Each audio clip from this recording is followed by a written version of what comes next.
es el lazo que nos nutre con la fuerza que gestó miles de sueños que se hicieron realidad, que inundaron muchas vidas y expresaron el amor a alguien más grande que te... ¿Cómo llegó Madre Matilde a conocer a las misioneras del Sagrado Corazón? El párroco de mi pueblo, de Pérez, iba a menudo a celebrar con las hermanas. Cuando él me dirigía espiritualmente y me dice, ¿querés conocer a las monjas? Y entonces, un día 9 de julio, que era la fiesta patria, le digo a la hermana Flora, que era mi prima y también se quería ser religiosa, ¿por qué no vamos a conocer a esas monjas, a ver cómo son? Porque la familia conocía solamente a los franciscanas de Alberdi. Y diciendo, nos vamos a Rosario, a nadie le dijimos dónde íbamos. Y fuimos a visitarlas, conocimos las hermanas misioneras del Sagrado Corazón. Solamente el nombre nos atraía. A ella quería ser misionera y a mí siempre fui devota del Sagrado Corazón. Así que empezamos a leer algo de ellas y a tener conversación. Eso fue el 9 de julio del 46. Y meses más tarde, en el 9 de noviembre del 46, yo entro. Y cuando usted ingresó, ¿conocía el carisma de la Madre Cabrini? No, solamente el nombre de la congregación nos entusiasmó. Y cuando fuimos a hacer esa visita, la Madre Superiora estaba en Roma, Madre Germana, porque se daba ese mismo día, para el 9 de julio, 7 de julio, el 7 de julio se había dado la canonización de la Madre. Entonces era todo un festejo y nos dieron la vida. Y en su vida de misionera, ¿qué lugares estuvo trabajando? Recorrió muchos países, muchos lugares. Sí, fue muy linda la experiencia en Nicaragua, porque en Nicaragua estuve primero en un colegio en la capital, pero después me mandaron al norte, ya con el límite de ella con Honduras, y ahí fue una cosa muy preciosa, porque había que trabajar para comer y estar con los vecinos y estar yendo a la parroquia, y a las 6 de la tarde íbamos a la misa, después rezábamos en casa. Pero Ana Gilma vino después, otra hermana, éramos 3. Y una era enfermera y las otras 2 éramos directoras del colegio. Pero no solamente trabajábamos con el colegio, trabajábamos con la comunidad, con los vecinos. Estando ahí, cierran los colegios porque hay que recoger el café y como había problemas políticos, no podían entrar los otros cosechadores que venían de pueblos vecinos. Entonces llamaron a los colegios para que ayudaran a hacer la recolección del café, porque era la fuente de divisas para la República. Así que nos vestimos con zapatillas, nos llevamos, y yo estaba sacando el pullover, el camisón. Dice, ¿dónde vas a llevar el camisón? ¿Sabes dónde vas a tener que dormir? Bueno, cuando lleguemos ahí, fuimos en camiones junto con las chicas, en camiones atrás, no en el asiento, compartiendo la alegría del viaje hasta las sierras. Y ahí nos dicen en un gran salón, bueno, este es el salón para dormir. Dios mío, te dirían todas las tablas como se usan para poner las bolsas o la... Así que yo dije, este lugar es para mí. Y ella me dice, no seas sonsa, si viene una víbora te va a tomar primero a vos, te va a picar. Entonces me fui hasta el tercer,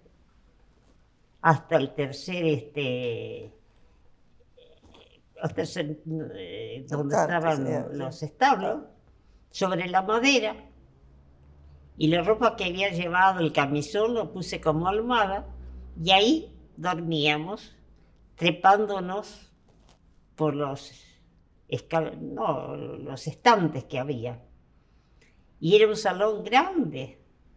Y yo me puse ahí, digo, allá los varones y aquí las mujeres. Dormíamos todos vestidos. Y a las 4 de la mañana nos levantaban y todos se iban a bañar. Ay, Dios mío, con agua fría que de una montaña. Y ahí tomábamos una taza de café negro y al campo a recoger el café. Y después estuvo usted en Matiguás, en una época estaba la guerra ya. Claro. En Matiguás estuve unos cuantos años, no me digan cuántos, pero estuve mucho. En el libro dice, Matiguás también fue una experiencia muy linda, porque teníamos una casita y vivíamos 3 hermanas. La hermana que estaba en el hospital, y Ana Gilma, directora del primario, y yo, directora del secundario. Tenía clases a la mañana, de 8 a 12, iba hacia la comida, comíamos, dormíamos un ratito, y a las 6 de la tarde estaban las clases nocturnas de la secundaria. Así que volvíamos a dormir tarde, dormíamos eso de las 10:30, 11, y nos levantábamos a las 6 de la mañana. Había que hacer la limpieza de la casa. Cuando no había agua había que ir a buscarla a los vecinos que tenían pozos, porque nosotros no teníamos. Fue fuerte, fue lindo. Y fue lindo cuando cerraron todas las aulas y a cosechar el café al campo. Así que fue un estar con el pueblo, y yo me llevaba toda la ropa, ¿sí? Dice, no, ¿qué vas a hacer? Vas a tener que dormir ahí vestida y bañarte en una cascada que venía de la montaña en agua helada. Yo dije, si me baño ahí me quedo muerta. Me fui a la cocina y le pedí a la cocinera un agua caliente, y no había un baño. Entonces ellas pusieron unas maderas así alrededor mía, y con una taza me iba bañando. Una cosa tan tremenda, y una unión con esa gente que venía aún de Honduras para trabajar y tener comida, y estar con el pueblo, es ver la pobreza. Nosotros hacíamos votos de pobreza, pero la pobreza la tenían la gente que estaba al lado nuestro. Compartimos lo que era la pobreza grande de ese pueblo. Y cuando tenían que trasladar los heridos, en la época de la guerra, ya en Matiguás principalmente, que recogían los heridos y tenían que ir a hacer la... Claro, porque estaba la guerra, todavía habían sacado a Somoza y los combatientes, los que lo habían sacado a Somoza, eran amigos nuestros. Como éramos la única que teníamos comodidades, muchas veces hemos dado hasta en nuestra casita una pieza para que viniera el fulano que había venido de no sé dónde para trabajar con los combatientes y también lo teníamos en casa. Gran escándalo fue, pero para nosotros fue lo más natural. Teníamos lugar, no había pensiones, no había hoteles en el pueblo y la gente, le dimos con tranquilidad. Después nos acusaron al obispo, pero dijimos lo que hacíamos, que estábamos con el pueblo, trabajando y gozando, viendo la pobreza y viviendo nuestro voto de pobreza. Decíamos que teníamos voto de pobreza, ahí sí que había pobreza y estábamos felices. Teníamos una linda amistad con todas las autoridades, el párroco, el intendente, venían a casa a tomar un café y bueno, compartíamos y ayudábamos al pueblo pobre. Y después de Nicaragua, usted viene para la Argentina.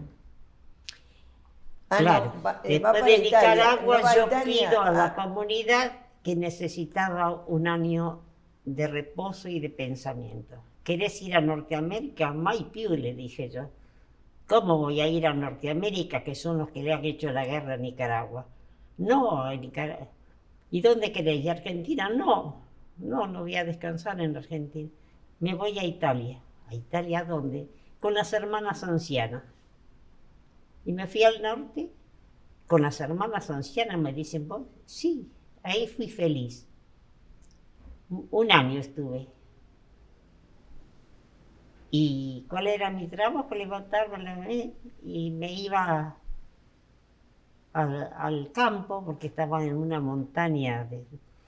Y cultivé, a mí me gustaba mucho, entonces sembré las remolachas, la zanahoria, recogía la fruta, que hacía tiempo que no la recogía nadie, me subía en una escalera doble y sacaba las ciruelas y los damascos, llenaba las canastas enteras de fruta y las hermanas gozosas, porque así tenían después las frutas, yo no sé cómo le llamaban, la preparaban en frasco para el invierno. Gocé mucho con las hermanas mayores. Y después de ahí vine a la Argentina y como había estado en esas partes no me querían en los colegios, creían que yo iba a estar un poco revolucionaria. Entonces me dice, ¿por qué no vas a la casa del niño? Dice, a ver, queremos ayudar al padre, parece que tiene muchos chicos, esa obra a lo mejor.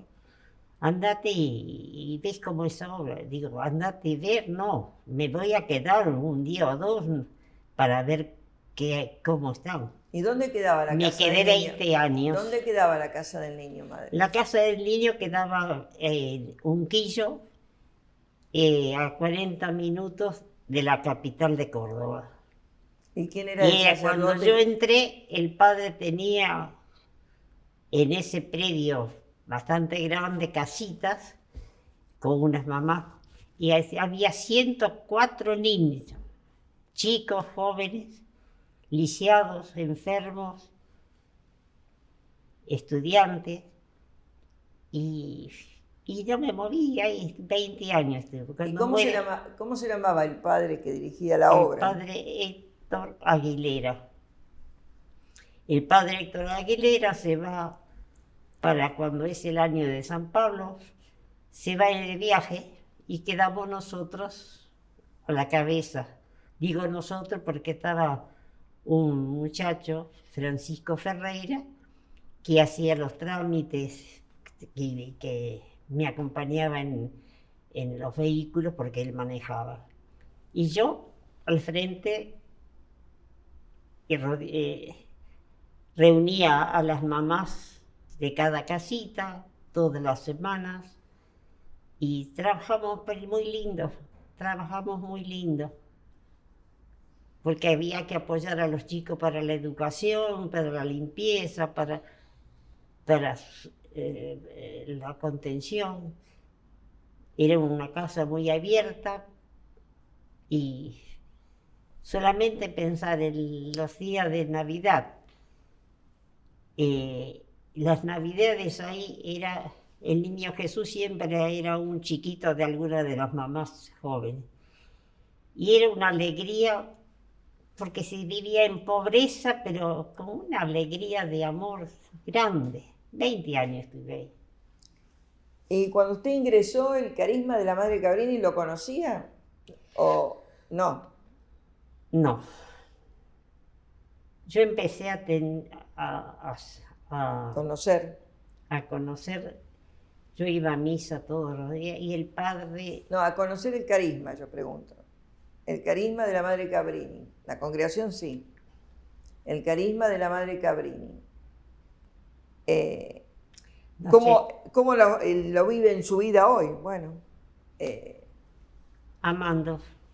¿Cómo le afecta hoy en su día? Amando, viviendo en pobreza, pero amando a todos como hermanos. De tal manera que yo tengo una hija, después se la sé ver. Ahora ya tiene sus 30 años, pero estuve un año con ella en el hospital. Estaba en la casa del niño y me dijeron,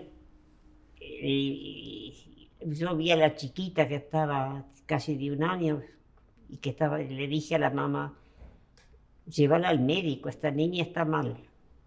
Bueno, la llevó, después fui a visitarla y como la mamá tenía ciertas dificultades psíquicas, no podía estar acompañando a la hija en el hospital todo el día, me quedé yo y me hice responsable.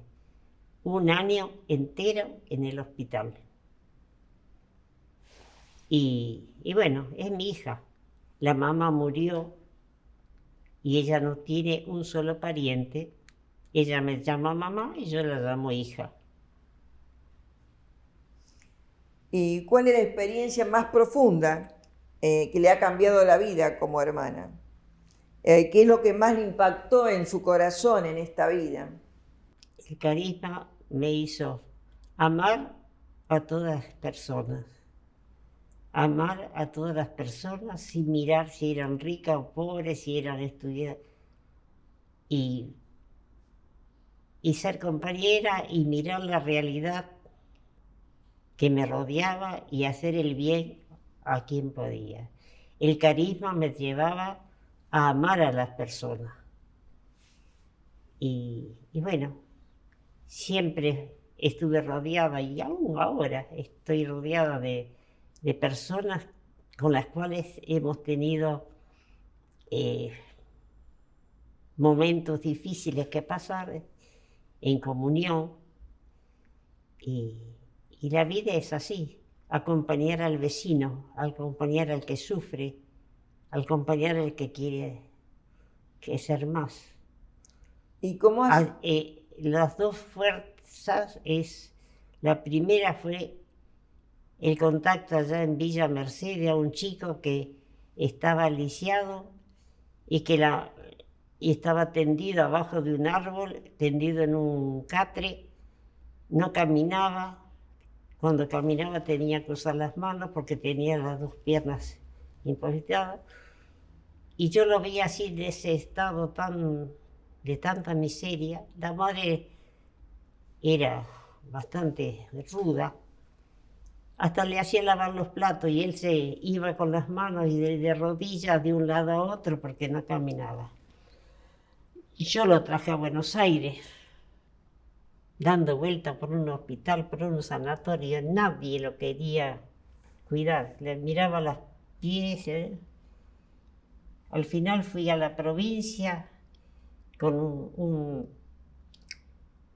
un sanatorio que tenía unos religiosos españoles, y él hizo así con el pie, déjelo, porque movió el pie, entonces dice, ay, y bueno,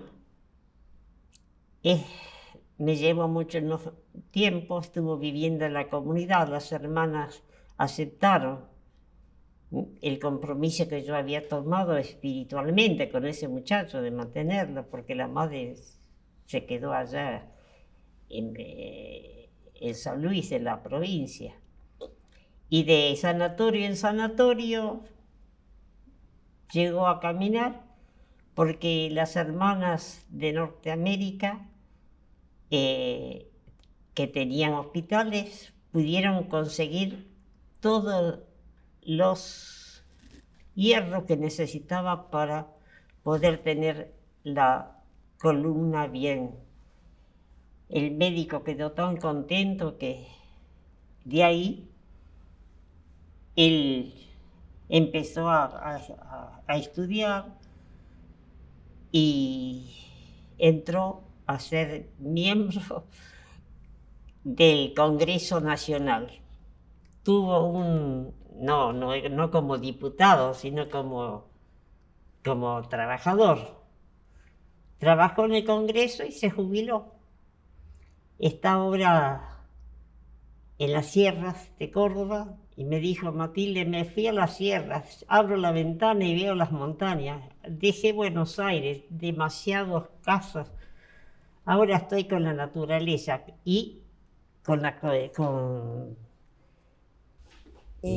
¿Y cómo describiría su misión actual ahora? Estoy haciendo síntesis de mi vida y estoy fijándome en lo que fue el principio, la devoción al Sagrado Corazón y qué es lo que me pide esa devoción. El amor a todos, ya no puedo estar ayudando si no es con la oración. Y en mi oración siempre tengo a los pobres, a los que he tenido y siempre una relación grande. Creo que yo soy, como lo dice el libro, una monja con hijo. Y bien. Y reflexionando su vida como misionera del Sagrado Corazón y portadora del amor de Cristo, ¿qué es lo que le ha llenado personalmente en toda su misión?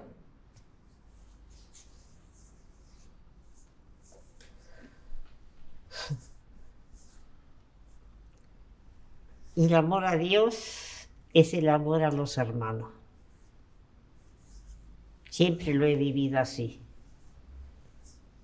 Y me siento feliz de tener ya casi los 100 años. ¿Cuánto tengo? 93. 93.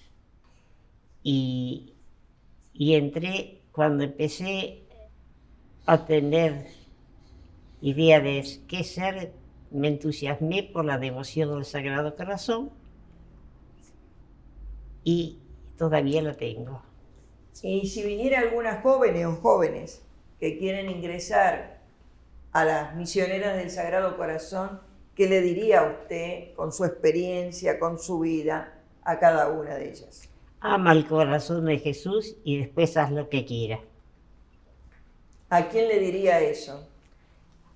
Y a aquellas que quisieran entrar a la vida religiosa, es así. Ama y vive cuidando y mirando a quién atender. No es